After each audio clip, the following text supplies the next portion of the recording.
It always makes me happy to see one of the greater demon units, especially one of the greater demon regiments of renown, because they are relatively uncommon picks for a lot of Total War Warhammer 3. They haven't been the best units to take in a lot of matchups, but today we're going to see the Demons of Chaos specifically take the Marquis of Masochism and an Exalted Keeper of Secrets, frontline of Bloodletters of Khorne, rushing into the Tomb Kings. He's got some Furies of Khorne as well. This replay from Calamity.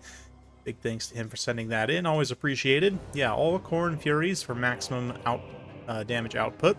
Also got some Fleshhounds, a Regiment of Renown, Hounds of the Blood Hunt, and that's basically it. Pretty tall build. Going to be relying quite a bit on these single entities here and on the anti-infantry power of the Bloodletters. Cetra countercharging immediately. We've got some Sepulchral Stalkers, Eyes of the Desert specifically. Specifically, yeah. A little bit tongue-tied today, but that's okay. Chosen of the Gods, we've got some Skeleton Spears, Skeleton Swords, Skeleton Horse Archers as well. Yeah, Nehekar Horsemen and Skeleton Horsemen out on the flanks. So quite a big army for the Tomb Kings. Relying also a lot on their single entities, but see what Cetra can do. Wow.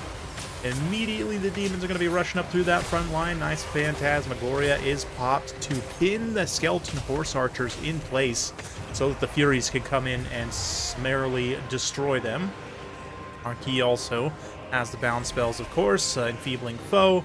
That Phantasmagoria actually did come from the Marquis there, so nice use of the Regiment of Renown already. Lore of Slaanesh here, looking like just the vein on the Lord with the bound abilities as well. So, of course, Undead is a nice way to get a lot of feasting on fear.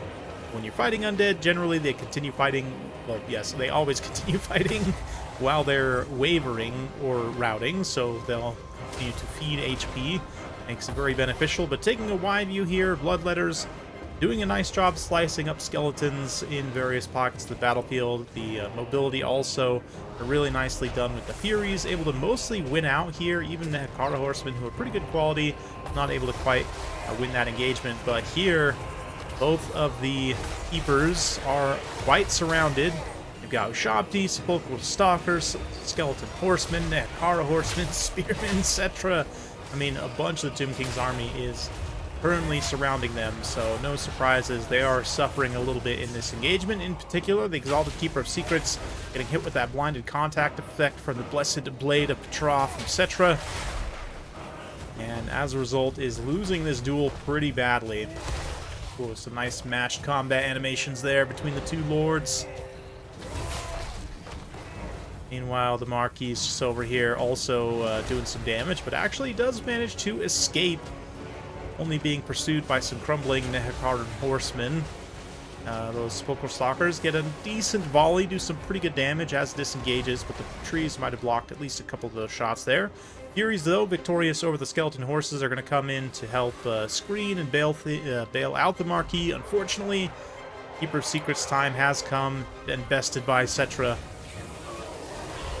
So let's see here if the Tomb Kings can capitalize on the loss of leadership for their opponents.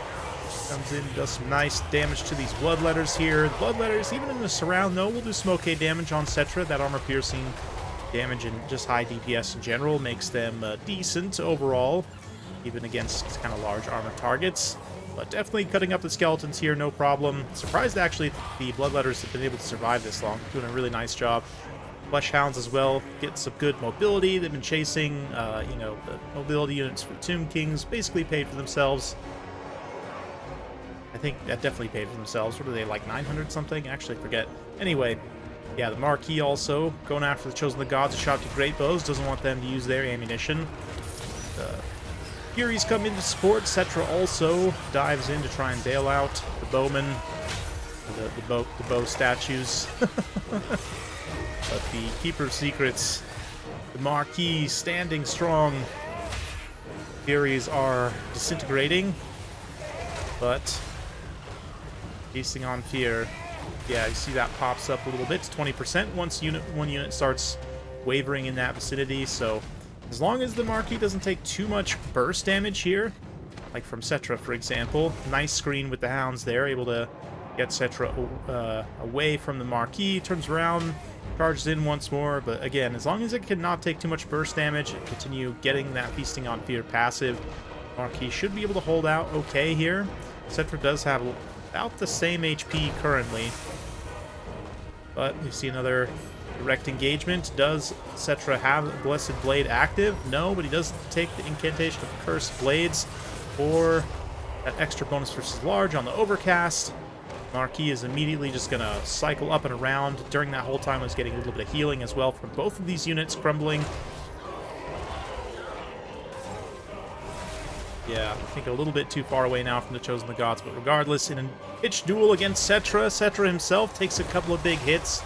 Some RNG, of course, with the attack and defense rolls here, but I think the Marquis looks like had been hit by that Blessed Blade, but without the Blessed Blade was definitely better attack and defense. So managed to capitalize, take down Cetra, and that instantly leads to a victory for Calamity. So nicely done by him.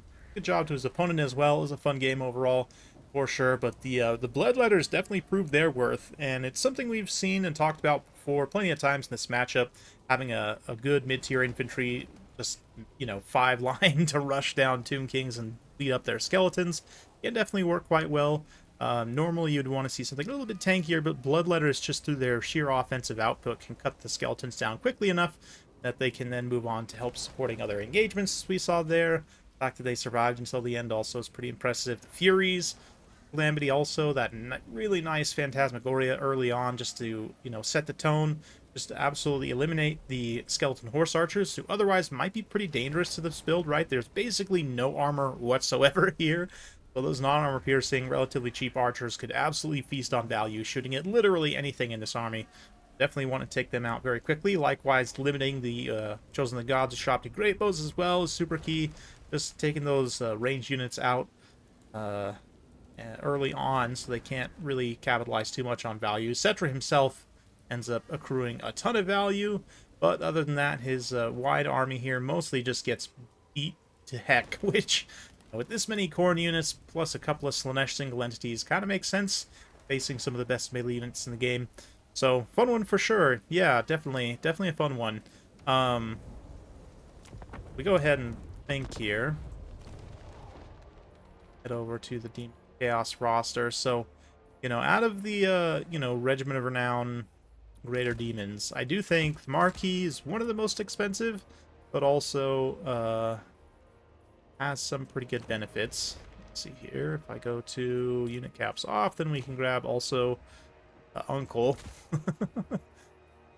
So yeah, I mean, all of them having a little bit of bound spells, of course, is normal. The regular units have that as well. It's just they have different bound spells, right? So like the Keeper of Secrets regularly has Acquiescence and a Lash of Slaanesh, whereas the Marquis has the Phantasmagoria and Enfeebling Foe. And specifically, you know, Phantasmagoria being a hard snare, generally Regiments of Renown which have a hard snare are pretty good, right? If you think through, you know, other rosters, another notable recent example is Kislev's Akshina's Ambushers have a hard snare.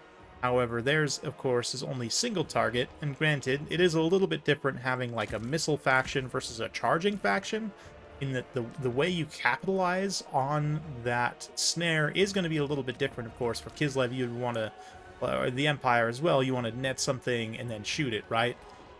Whereas something like Demons or Slaanesh in general, you'd want to net something and then charge it with something with a lot of charge bonus.